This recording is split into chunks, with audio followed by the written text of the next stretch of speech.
Hey guys, this is a walkthrough of the finished product for the album, which I also have a tutorial for. This is exactly or very, very similar to the Metropolitan Girl album. So if you really liked that, and I've had a few requests, this is the tutorial you want to follow. And then of course use your Metropolitan Girl paper to decorate. But this is using two collections from Graphic 45. I'm using Catch of the Day, which was their nautical line that they released this year or in 2021. But they also had By the Sea, which I think was 2020. I'm not 100% sure, but I had a few sheets of each. So I just mixed and matched because all the colors coordinated really well. But if you're starting this from scratch and you don't have both lines, one or the other will do, whatever you can get your hands on. They both have really nice sort of little lobster, seafood images, lighthouses, so anything kind of East Coast, Maine, Nova Scotia, Cape Breton, those types of places, or any kind of nautical theme that you might want to use it for. So let's go through the album. And again, the link to the tutorial is in the description below. But this album measures 9 by about, let's call it 6.5. Okay, so it's a really good size album. You can probably get quite a few photos in here. And then my spine is 1.25 inches, so not too thick, just sort of like a regular size book, we'll call it. And anyway, let's go and take a close-up of the cover. So for the cover, as you guys know, Graphic 45 is super busy and I love it. And I think the intent with Graphic 45 is to actually fussy cut a lot of the pieces. So what you'll see here is I did fussy cut some of the pieces out of the paper and just kind of pieced it together in a way that I liked. I also use glossy accents, which I go over in my tutorial, and just to give some highlight and some gloss to the pages. So I'm not sure if you can see that.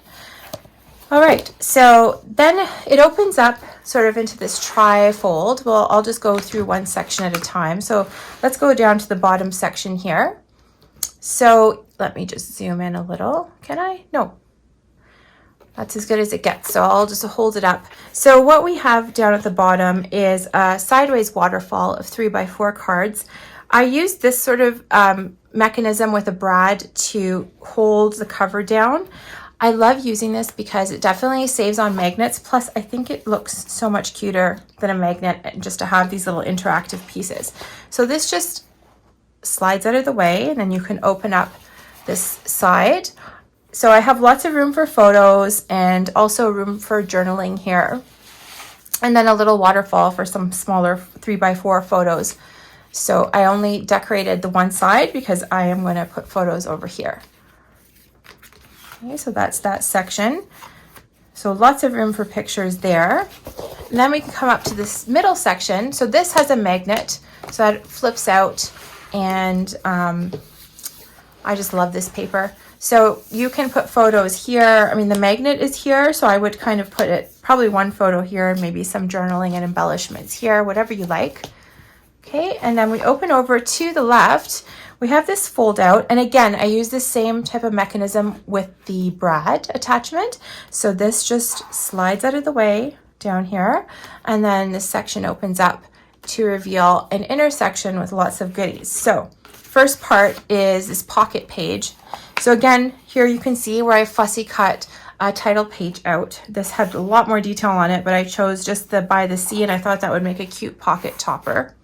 And then I just have some cards that I will use for mats or journaling. And these are just straight from the kit and just the 4x6 cards. So I just cut those out. I didn't do anything with them. You can make tags, etc., whatever you like. But anyway, for now, this is where I will put some more pictures. And then down at the bottom, I put in this little pocket. So some more cards that you can journal or use as mats, and then a spot for a picture over here. Okay, I'm just going to close this up and move on to the center section.